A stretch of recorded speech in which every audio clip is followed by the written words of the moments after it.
Hello, everyone. In the dark of night, when the world is asleep, there is a story that never wanted to be told. But tonight, you will listen.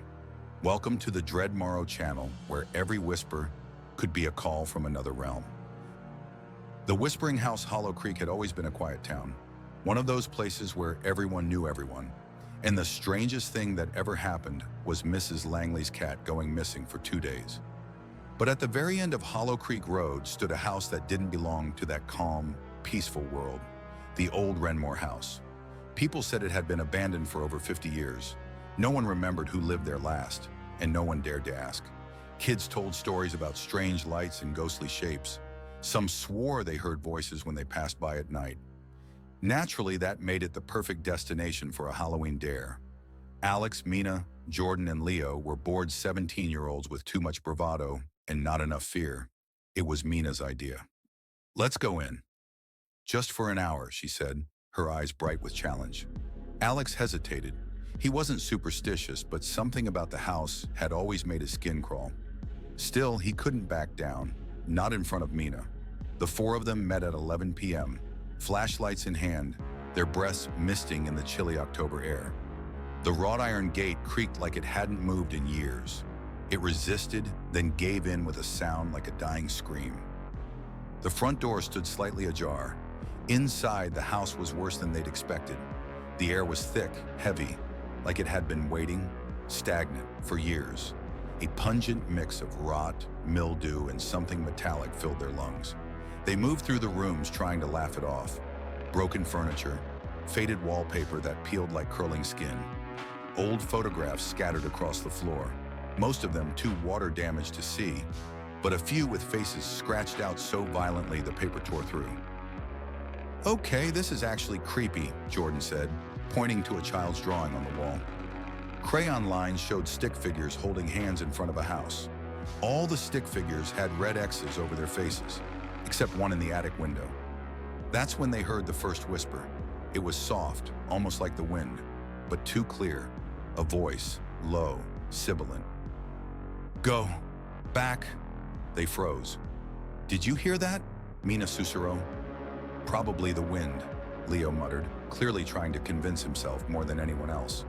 But the house had no open windows, no drafts, no reason for a voice to slither through the silence. The whispers continued, each one growing closer. "Jordan, Mina, don't go upstairs." That was enough for Leo. He turned toward the door, but it slammed shut. Not just closed, slammed, as though someone on the other side had thrown their entire weight into it. The lights from their flashlights flickered. "Guys, what the hell?" Alex said, panic rising in his chest. Mina grabbed his hand. Her fingers were cold, trembling. They turned as one toward the stairs. Each step creaked like a warning. On the second floor, they found a hallway lined with mirrors. Most were broken, but in the few that remained intact, their reflections looked wrong. In one mirror, Alex's eyes were black and bleeding. In another, Mina was smiling too wide, her mouth stretching past what was humanly possible. And then Jordan screamed. They spun around, but he was gone. Just gone. No sound, no flash of light. 1 second he was there. The next, nothing. "Jordan!" Mina called out, her voice cracking. More whispers, more insistent now, urgent. "Don't look. It sees you now. Run!" They didn't listen. They ran to the attic door, pushed it open, and there it was. A room strangely untouched by time. Rocking horse in the corner, a child's bed, neatly made, a mirror hanging perfectly on the wall. And in that mirror, a figure made of darkness. Tall, its limbs stretched unnaturally. No eyes, no mouth, just smooth, glistening skin like polished obsidian, and arms. So many arms. It raised one hand, and Mina vanished. Leo screamed and charged forward, but the floor gave way beneath him. He didn't even have time to cry out. Now it was just Alex, alone. The whispers stopped. Everything was silent. The figure stepped through the mirror. Each step it took made the walls tremble, the air colder.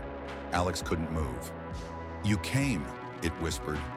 The voice wasn't loud. It didn't need to be. It was inside his head.